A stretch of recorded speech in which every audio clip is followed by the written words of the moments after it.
Nitro say that's the name they change. Hobao, hype cage, Buggy doing what they can. King of the cage, ground so heavy, roar so loud, make the ground feel shaky. Yo, we Nitro say, get on that track. Once it launched forward. What's going on, guys? Today is all about the Hobao cage buggy. So guys, happy St. Patrick's Day. As I said, today we are going to be working on this, the Hobao cage buggy.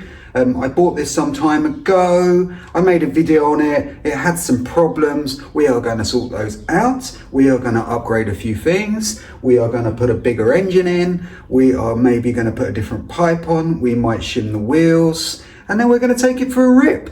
So this video is all about the legend of the cage, the Hobao cage buggy. So last time out with this, I had problems tuning this. There's, I think, definitely a leak. I broke some of the servos, which I replaced, and I just wasn't able to get it to a good place to run it at all. So we are going to take the Mach 28 out and we're going to replace it with this, the Mach 30. We are also going to check the clutch because the clutch was getting very hot while I was running this.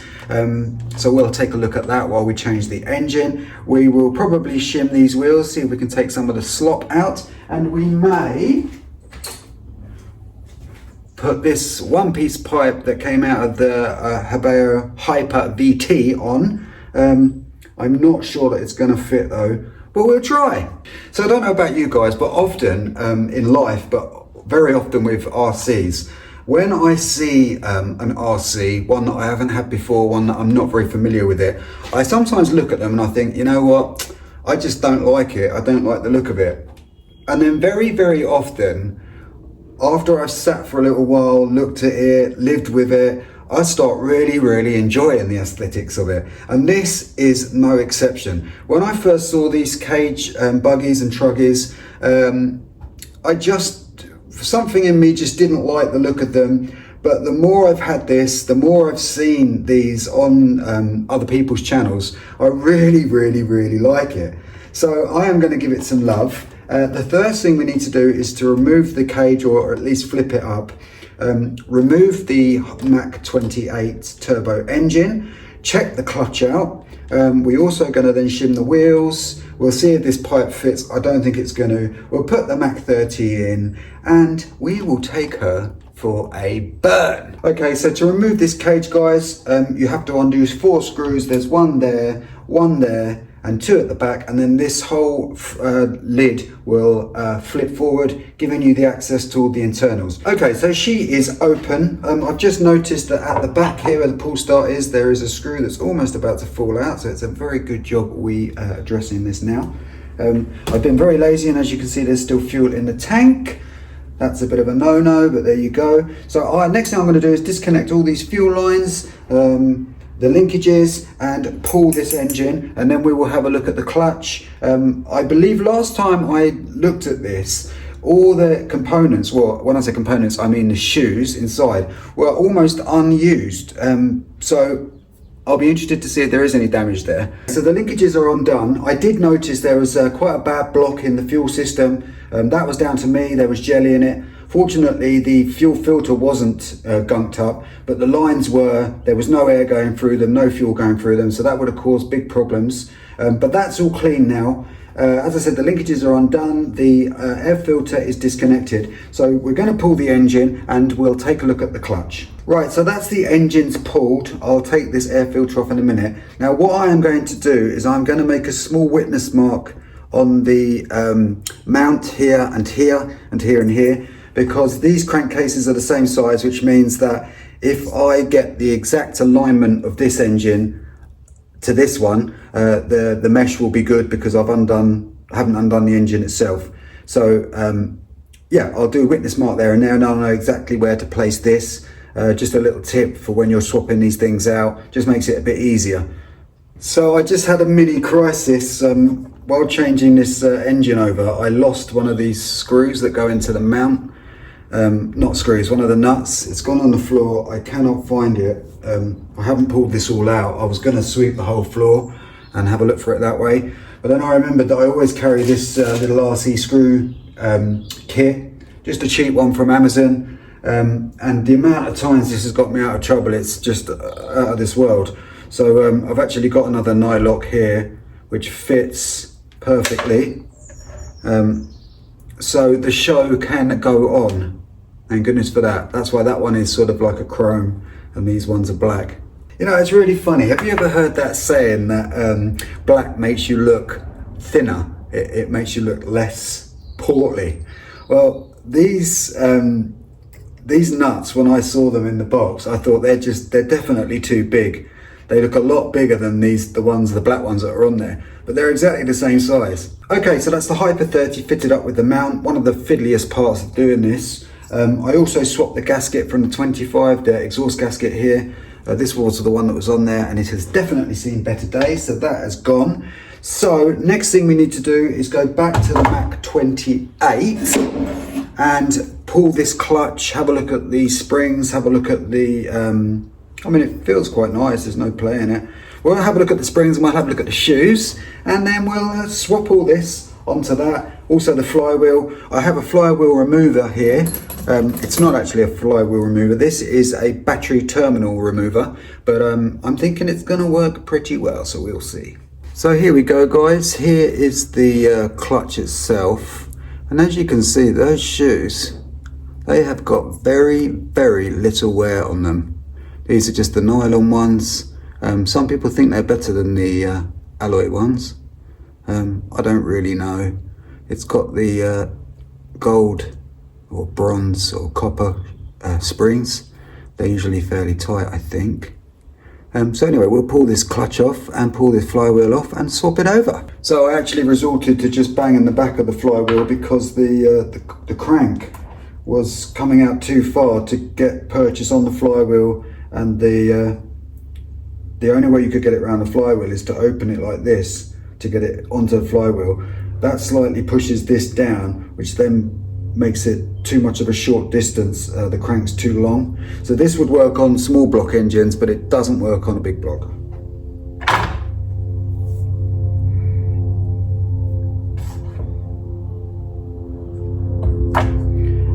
However, we are where we are. We're at the right place we need to be. I need to take this collet off and apply it onto here. This already has a clutch nut. I will check that they are similar because it does make a difference. This is a much different clutch nut.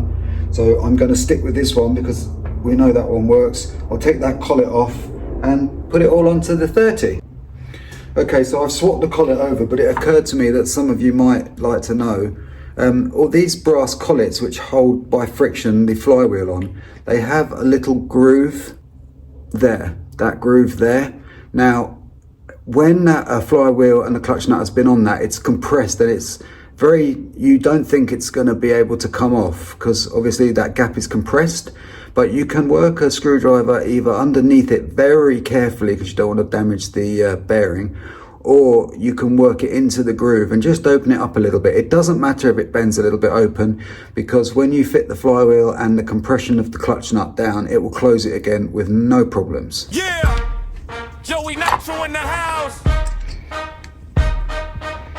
Hobao, hype cage, Buggy. Listen up, let me break it down, people, and tell y'all a story. This the king of the cage in 8 Nitro category.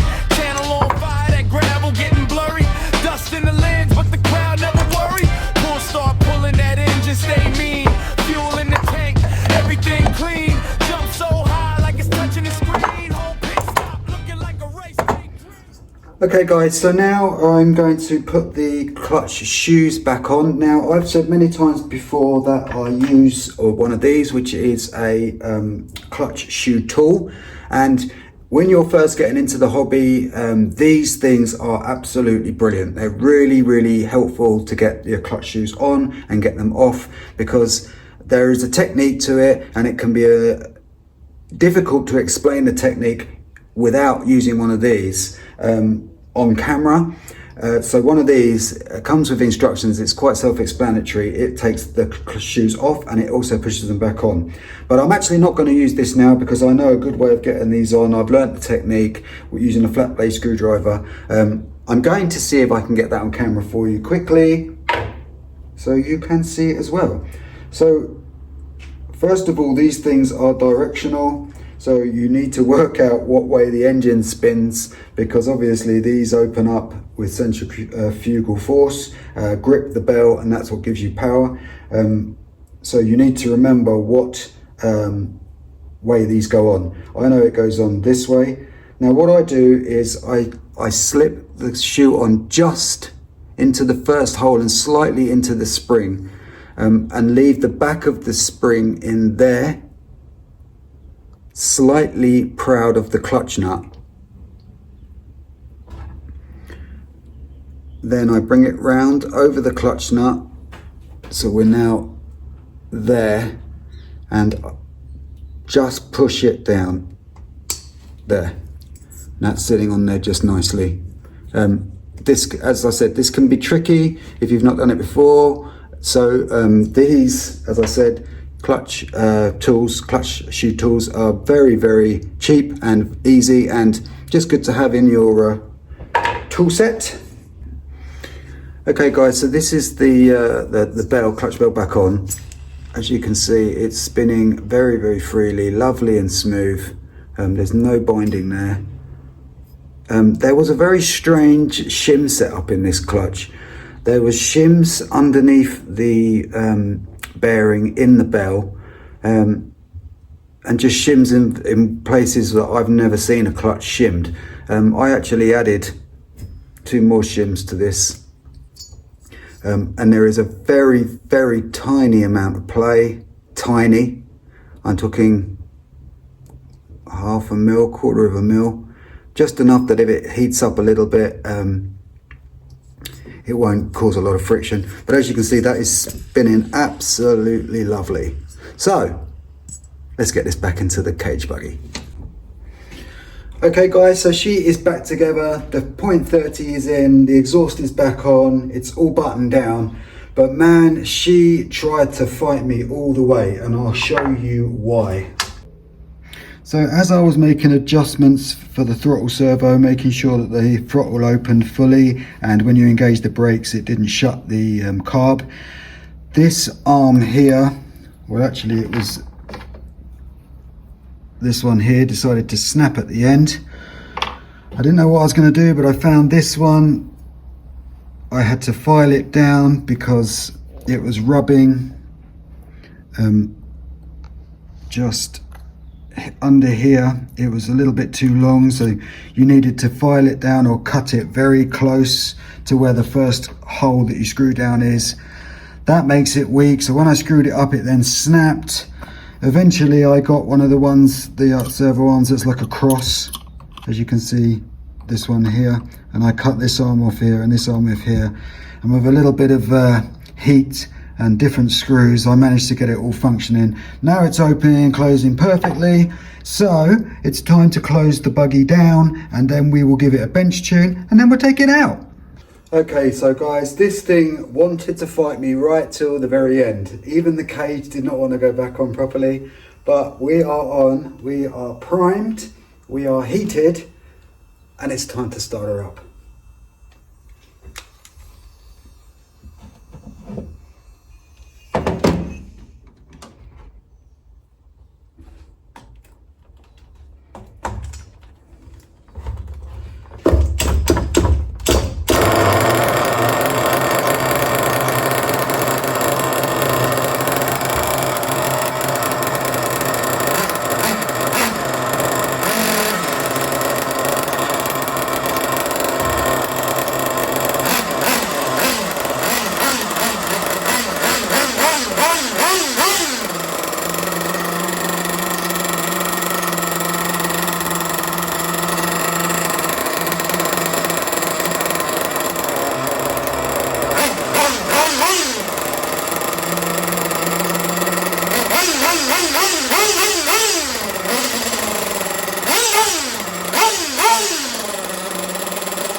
up for the team actually.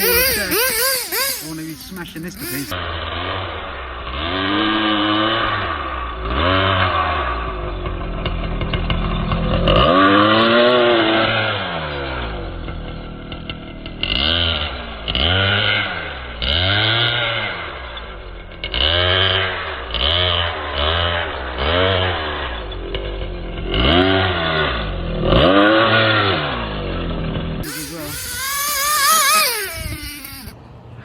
Okay guys, so there she is, the Hobao Hyper cage buggy with the Hyper .30 engine, and she was a beast, man. Some of that was a bit scary. Long term, I don't know if this is a good idea to keep this .30 in this buggy, but I'm definitely going to have another little go with it, maybe take it to a little track. I need to put some thicker oil in the shocks, but it was pretty good. I really enjoyed it. It was a great day. Love this hobby. It's just the best hobby in the world. Anyway guys, thank you so much if you got to the end of this video with me. I really appreciate it. Please don't forget to like, comment and subscribe. If you like this content, you'd like to see some other videos and upcoming videos, there'll be my subscribe button, which will be in the center top on the end screen, and if you press the videos on the left and the right, you can watch something else from me. Anyway guys, as always, thank you so much, those who know Nitro, and I'll catch you guys on the next one. It's your boy, Joey Nitro. Yeah, Joey Nitro.